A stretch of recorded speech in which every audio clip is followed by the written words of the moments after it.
咱来看宜兰苏澳进前做水灾，也或者苏澳溪分洪道的工程受到关注。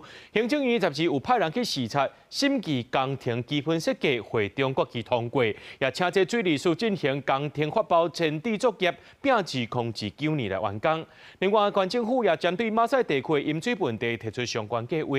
行政院也答应讲会立去气候变迁河川改善计划。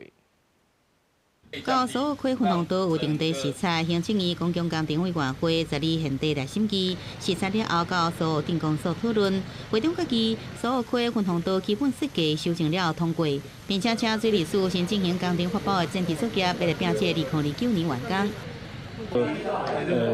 审议的结果就是最后是修正后通过。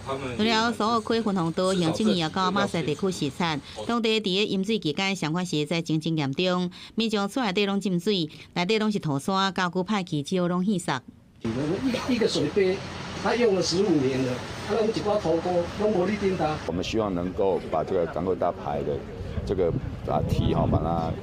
加高，然后把这个河道加宽哦。等讲马赛地区下游汇集市区所有排水的港口大排拢无疏通，排水量不足是饮水的原因。县政府回应地方的诉求，提出新社区港口大排水环境改善的相关计划，也有河水下水道建设经费。我希望说，水安全治水、水环境、污水，所有的一套整体的把它来做处理哈。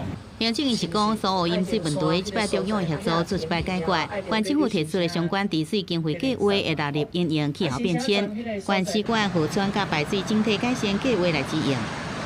记者综合报道。